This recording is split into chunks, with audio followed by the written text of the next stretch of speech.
ఆంధ్రప్రదేశ్ రాష్ట్రంలో అతిపెద్ద నీచుడు, నికృష్టుడు, దౌర్భాగ్యుడు, 420 గాడు, సైకోగాడైనటువంటి 11 సీట్లకు పరిమితమైనటువంటి జగన్మోహన్ రెడ్డికి వైఎస్ రాజశేఖర రెడ్డి సమాధి సాక్షిగా ఘోర అవమానం జరిగింది. ఈ దౌర్భాగ్యుడికి చెప్పు దెబ్బ తగిలింది. జగన్మోహన్ రెడ్డికి అంతటి చెప్పు దెబ్బ ఏం తగిలింది? జగన్కి ఇట్లాంటి దౌర్భాగ్యమైనటువంటి స్థితి ఎందుకు వచ్చింది?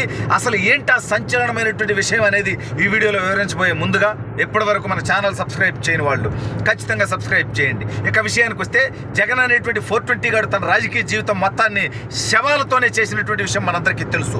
తన తండ్రి శవాన్ని, చావుని అడ్డం పెట్టుకొని ఒక ఎన్నికలు చేసినటువంటి ఈ దౌర్భాగ్యుడు మళ్ళీ ఎన్నికల నాటికి బాబాయిని వేసేసి దాన్ని చంద్రబాబు నాయుడు గారి అకౌంట్లో వేసి దాని ద్వారా ఎన్నికలకు పోయినటువంటి దౌర్భాగ్యుడి చరిత్ర మనందరికీ తెలుసు.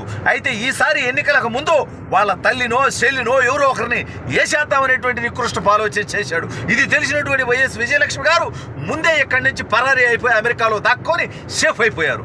షర్మిల ఏమో పోయి కాంగ్రెస్ పార్టీలో జాయిన్ అయ్యి పిసిసి అధ్యక్షురాలుగా ఉంది కాబట్టి షర్మిలాని వేసేస్తే అది రాజకీయంగా దుమారం లేపిద్ది కాబట్టి షర్మిలాని వేసేయకుండా ఆగిపోయాడు జగన్మోహన్ రెడ్డి మొత్తానికి. అయితే జగన్మోహన్ రెడ్డి ఘోర ఓటమి తర్వాత, అంటే ఆంధ్ర రాష్ట్ర చరిత్రలో ఏ పార్టీ చవిచూడినటువంటి నికృష్టమైనటువంటి ఓటమి ఇది.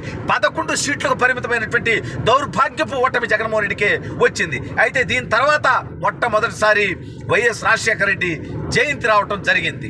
అయితే ఈ వైఎస్ రాజశేఖర రెడ్డి జయంతికి రాష్ట్రం అంతా ఇన్ని రోజులు రాజశేఖర రెడ్డి పేరు చెప్పుకొని పార్టీ నడిపి, అంటే సరే వైఎస్ఆర్సీపీ అనే పార్టీలో పెట్టినప్పటికీ వైఎస్ఆర్ అంటే వైఎస్ రాజశేఖర రెడ్డి కాదు, అదే దౌర్భాగ్యం, ప్రజల్ని మోసం చేసేటువంటి నికృష్ట ఆలోచన. యువజన శ్రామిక రైతు దాని పేరు. ఎందుకు సరే అదంతా పక్కన పెడదాం, ఇప్పుడు అది కాదు మనకి ఇబ్బంది. అయితే రాజశేఖర రెడ్డి పార్టీ ఓడిపోయిన తర్వాత రాజశేఖర రెడ్డి జయంతి వస్తే కనీసం రాజశేఖర రెడ్డి విగ్రహాలకి పూలమాలేసేటువంటి దిక్కు లేకుండా పోయింది. సరే మొత్తానికి ఇడుపుల పాయ అయితే పోయాడు దౌర్భాగ్యుడు. దేనికి? వీడు తాడేపల్లిలో ఉంటే ఎవరు ఎప్పుడు ఇంటి మీద దాడి చేస్తారో, కొడతారని భయం. అందుకని ఇంటి చుట్టూ వాడు పెట్టుకున్నటువంటి సెటప్ మనం చూసాం, ఇనప గ్రిల్స్ మనం చూసాం. పైగా 986 మంది సెక్యూరిటీ అంటే నా కొడుక్కి. ప్రధానమంత్రికి కూడా 300-400 మంది ఉంటారు. సాధారణంగా ముఖ్యమంత్రి అంటే ఏదో 150-200 మంది ఉంటారు. కానీ వీడు 986 మంది ప్రభుత్వ సెక్యూరిటీని వాడుకున్నటువంటి దౌర్భాగ్యుడు ఇప్పుడు అవన్నీ లేవుగా, అవన్నీ వాడుకోవడం కుదరతగా. అయితే కొన్నాళ్ళు పోయి బెంగళూరులో 11 రోజులు ఉన్నాడంట. ఈయన కొడుకు గెలిచింది 11 సీట్లు, వీడు బెంగళూరులో ఉన్నది 11 రోజులు. ఆడేం డెకాయిట్ పనులు చేశాడో, ఏం సెటిల్మెంట్లు చేశాడో రాబోయే రోజుల్లో బయటకు వస్తాయి. అయితే ఇప్పుడు మొత్తానికి ఇడుపుల పైకి అయితే పోయాడు రాజశేఖర రెడ్డి సమాధి దగ్గరికి. ఈ డ్రామా మెంగాలుగా ఆడికి కూడా పోయి ఆడ షర్మిల కూడా పోయింది. ఆవిడ ఇప్పుడు కాంగ్రెస్ పార్టీ చీఫ్గా ఉంది, ఈడేమో వైఎస్ఆర్ కాంగ్రెస్ పార్టీ అధ్యక్షుడిగా ఉన్నాడు. ఒక ఎమ్మెల్యే, సాధారణ ఎమ్మెల్యే. వీడు ప్రతిపక్ష నేత కూడా కాదు, డెకాయిట్ గాడు. 18 మంది ఎమ్మెల్యేలు రాలేదుగా. అయితే ఇప్పుడు అక్కడ విజయలక్ష్మి గారు అతిపెద్ద డ్రామా ఆర్టిస్ట్ ఏమో. ఎందుకంటే 2 రాష్ట్రాలని తన పిల్లలే దోచుకోవాలని నికృష్ట ఆలోచన చేసినటువంటి వ్యక్తే వైఎస్ విజయలక్ష్మి గారు.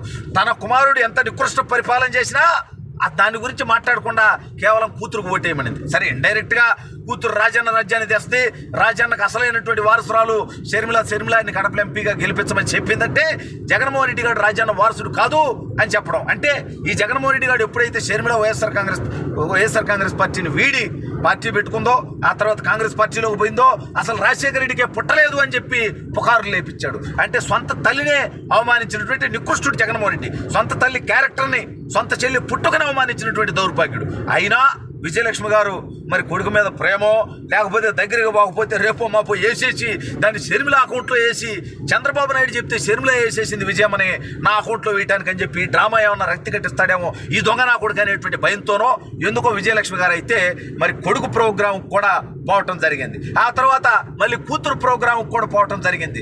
మొత్తానికి ఈ దౌర్భాగ్యుణ్ణి ఇడుపులపాయలోనే పట్టించుకునేటువంటి పరిస్థితి లేదు. సొంత నియోజకవర్గంలో ఉన్నటువంటి కార్యకర్తలు, నాయకులు మరి డెకాయిట్గా నువ్వు చేసినటువంటి పనికి దాదాపు 250 కోట్ల రూపాయలు బిల్లులు ఆగిపోయినాయి, మళ్ళీ నేనే ముఖ్యమంత్రిని అవుతాను, ఆ బిల్లులన్నీ ఇస్తానని చెప్తే 420గా నువ్వు ఇప్పుడు ఘోరంగా ఓడిపోతివి. ఈ నేపథ్యంలో మాకు ఆ బిల్లులకి దిక్కేది మేమేక వైఎస్ఆర్ కాంగ్రెస్ పార్టీని వదిలేసి చివరకు పులివెందుల మున్సిపాలిటీ నుంచి కూడా మున్సిపల్ చైర్మన్ దగ్గర నుంచి కౌన్సిలర్ల దాకా మొత్తం పార్టీ నుంచి జంప్ అవడానికి రంగం సిద్ధం చేసుకుంటున్నట్టుగా తెలుస్తూ ఉంది. వైఎస్ రాజశేఖర రెడ్డి సమాధి సాక్షిగా ఈ యొక్క జగన్మోహన్ రెడ్డి గారి యొక్క రాజకీయంగా పతనం మొదలైపోయిందని చెప్పుకోవచ్చు. అక్కడే ఈయన్ని దేకేటువంటి దిక్కు మొక్కు లేకుండా పోయింది. వీడు గత 10 సంవత్సరాలు అయింది దాదాపు వీడు పార్టీ పెట్టి. 10 సంవత్సరాల నుంచి ప్రతి సంవత్సరం వైఎస్ రాజశేఖర రెడ్డి జయంతికి, వర్ధంతికి ఆ ఇడుపుల పాయికి పోతాడు.